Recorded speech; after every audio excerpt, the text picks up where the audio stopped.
ಹಬ್ಬಗಳಲ್ಲಿ ಕಾಯಿ ಒಡೆದು ಜಾಸ್ತಿ ಇತ್ತು ಅಂದಾಗ ಈ ಥರ ಸ್ವೀಟನ್ನು ಮಾಡ್ಬೋದು. ನಾನೀಗ ಒಂದು ತೆಂಗಿನಕಾಯಿನ ತುರ್ಕೊಂಡು ಇಟ್ಕೊಂಡಿದ್ದೀನಿ. ಅದಕ್ಕೆ ಎಷ್ಟು ಬೇಕೋ ಬೆಲ್ಲ ಸ್ವೀಟು ನೋಡ್ಕೊಂಡು ಹಾಕ್ಕೊಳ್ಳಿ. ನಮಗೆ ಎಷ್ಟು ಸಾಕು ಸ್ವೀಟು, ಹಾಗಾಗಿ ಇಷ್ಟು ಬೆಲ್ಲನ ನಾನು ತೊಗೊಂಡಿದ್ದೀನಿ. ಒಂದು ತೆಂಗಿನಕಾಯಿ ಅದು. ಇದಕ್ಕೆ ಸ್ವಲ್ಪ ನೀರು ಹಾಕ್ಕೊಂಡು ಬೆಲ್ಲನ ಕರಗಿಸ್ಕೋಬೇಕು. ಈ ಕರಗಿಸ್ಕೊಂಡು ಈ ಬೆಲ್ಲದ ಪಾಕನ ಒಂದು ಬಾಣಲೆಗೆ ಶೋಧಿಸ್ಕೋಬೇಕು. ಯಾಕೆ ಅಂದರೆ ಇದರಲ್ಲಿ ಸಣ್ಣ ಸಣ್ಣ ಕಲ್ಲಿರುತ್ತೆ, ಅದಕ್ಕೋಸ್ಕರ. ಈಗ ಸ್ವಲ್ಪ ನೀರು ಹಾಕಿ ನಾನು ಇದನ್ನು ಕರಗಿಸ್ಕೊತಾ ಇದ್ದೀನಿ ಬೆಲ್ಲನ.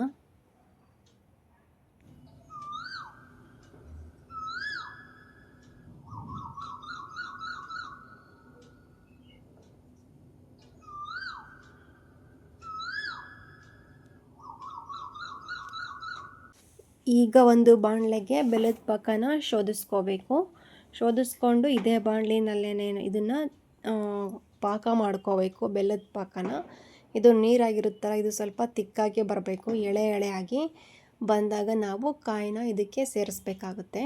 ನೋಡಿ ಎಷ್ಟೊಂದಿತ್ತು ಈಗ ನೀರು, ಬೆಲ್ಲದ ಪಾಕದ ನೀರು. ಇದು ಚೆನ್ನಾಗಿ ಕಾದು ಈಗ ಗಟ್ಟಿಯಾಗ್ತಾ ಇದೆ. ಇದೇ ಥರ ನಾವು ಗಟ್ಟಿ ಮಾಡ್ಕೋಬೇಕು. ಇದು 2 ಬೆರಳಲ್ಲಿ ಮುಟ್ಟಿದ್ರೆ ನಾರು ಥರ ಬರಬೇಕು, ದಾರ ಥರ ಬರಬೇಕು. ನೋಡಿ ಈಗ ಬರ್ತಾ ಇಲ್ಲ.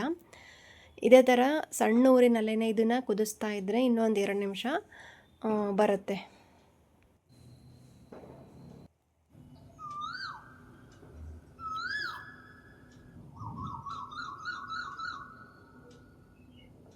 ನೋಡಿ ಈಗ ಇನ್ನೊಂದು ಸರಿ ನಾನು ಚೆಕ್ ಮಾಡ್ತಾ ಇದ್ದೀನಿ.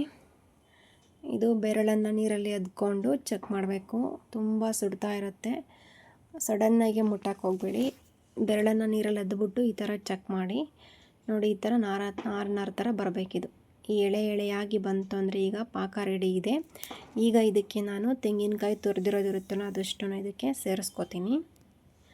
ಸೇರಿಸ್ಕೊಂಡು ಸಣ್ಣ ಊರಿನಲ್ಲೇ ಇದನ್ನು ತಿರುಗಿಸ್ಬೇಕು. ಈಗ ಏಲಕ್ಕಿ ಪುಡಿ ಹಾಕಿದ್ದೀನಿ. ಇದಿಷ್ಟು ಕಾಯಿ ಸೇರಿಸ್ಕೊಂಡು ಇದನ್ನು ಸಣ್ಣ ಊರಿನಲ್ಲೇ ಚೆನ್ನಾಗಿ ತಿರುಗಿಸ್ಬೇಕು. ಕೈ ಬಿಟ್ಟರೆ ಇದು ತಳ ಹಿಡಿಯುತ್ತೆ. ಬೆಲ್ಲ ಹಾಕಿರೋದ್ರಿಂದ ಸೀದ್ಬಿಡುತ್ತೆ ಮತ್ತು ಸ್ಮೆಲ್ ಬರುತ್ತೆ, ಸೀದ ವಾಸನೆ ಬರುತ್ತೆ. ಯಾವುದೇ ಕಾರಣಕ್ಕೂ ಕೈ ಬಿಡೋಂಗಿಲ್ಲ, ಸಣ್ಣ ಊರಿನಲ್ಲೇ ಇರಬೇಕು, ತಿರುಗಿಸ್ತಾನೆ ಇರಬೇಕು ಇದನ್ನು. ಇದಕ್ಕೆ ಬೇಕು ಅಂದರೆ ನೀವು ತುಪ್ಪ ಸೇರಿಸ್ಕೋಬೋದು, ಡ್ರೈ ಫ್ರೂಟ್ಸನ್ನು ಸೇರಿಸ್ಕೋಬೋದು ಸಣ್ಣದಾಗೆ ಕಟ್ ಮಾಡಿ. ನಾನಿಲ್ಲಿ ಯಾವುದನ್ನು ಸೇರಿಸಿಲ್ಲ, ಇಷ್ಟು ಮಾತ್ರ ಹಾಕಿದ್ದೀನಿ.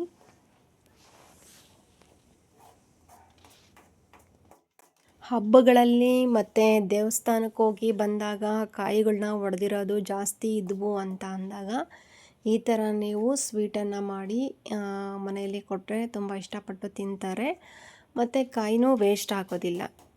ಸಾರಿಗೆ ಆಗಲಿ ತಿಂಡಿಗೆ ಆಗಲಿ ಎಷ್ಟೋ ಅಂತ ಬಳಸೋದಕ್ಕಾಗುತ್ತೆ. ಮತ್ತು ದೇವಸ್ಥಾನಕ್ಕೆ ಹೊಡೆದಿರೋದು, ಹಬ್ಬದಲ್ಲಿ ಹೊಡೆದಿರೋದನ್ನು ನಾನ್ ವೆಜ್ಜಿಗೆ ಬಳಸೋದಕ್ಕೆ ಇಷ್ಟ ಆಗಲ್ಲ. ಹಾಗಾಗಿ ಅದು ಸ್ವೀಟ್ ಮಾಡೋದಕ್ಕೆ ಬೆಟರ್ ಅನಿಸುತ್ತೆ. ನೀವು ಬೇಕು ಅಂದರೆ ಇದಕ್ಕೆ ಡ್ರೈ ಫ್ರೂಟ್ಸ್ಗಳನ್ನ ಆ್ಯಡ್ ಮಾಡ್ಬೋದು, ಸೀಡ್ಸ್ಗಳನ್ನ ಆ್ಯಡ್ ಮಾಡ್ಬೋದು. ಕುಂಬಳಕಾಯಿ ಬೀಜ, ಸನ್ಫ್ಲವರ್ ಸೀಡ್ಸು, ಇವನ್ನೆಲ್ಲ ಹಾಕಿಬಿಟ್ಟು ಇದಕ್ಕೆ ನೀವು ಇದನ್ನು ರವೆ ಉಂಡೆ ಸೈಜಲ್ಲಿ ಇದನ್ನು ಉಂಡೆ ಕಟ್ಕೋಬೇಕು.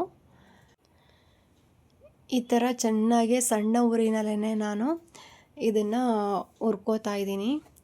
ನೋಡಿ ಎಷ್ಟಾಗಿದೆ, ಎಷ್ಟೊಂದು ತೆಂಗಿನಕಾಯಿ ಇತ್ತು.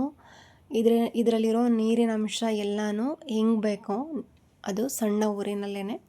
ಇದರ ಸ್ವಲ್ಪನೂ ನೀರಿನ ಅಂಶ ಇರಬಾರ್ದು ಕಾಯಿದು, ಆಗ ಇದು ತುಂಬ ಚೆನ್ನಾಗಿರುತ್ತೆ. ನೋಡಿ ತಳದಲ್ಲಿ ನೋಡಿದ್ರೆ ಸ್ವಲ್ಪನೂ ನೀರಿಲ್ಲ, ನೀಟಾಗಿ ನೀರೆಲ್ಲ ಹಿಂಗಿದೆ. ಈಗ ಚೆನ್ನಾಗಿದ್ದು ಬೆಲ್ಲದ ಜೊತೆಗೆ ಬೆರ್ತಿದೆ ಮತ್ತು ಏಲಕ್ಕಿ ಪುಡಿ ಬೇರೆ ಹಾಕಿದ್ದೀನಿ.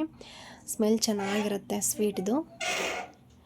ಇದನ್ನು ಸ್ವಲ್ಪ ಹೊತ್ತು ಹಾಗೇ ಬಿಟ್ಬಿಟ್ಟು ಇದನ್ನು ನೆಕ್ಸ್ಟು ಸಣ್ಣದಾಗಿ ರವೆ ಉಂಡೆ ಸೈಜಲ್ಲಿ ಉಂಡೆಗಳನ್ನ ಕಟ್ಟಿದ್ರೆ ಕೊಬ್ಬರಿ ಉಂಡೆ ರೆಡಿಯಾಗುತ್ತೆ.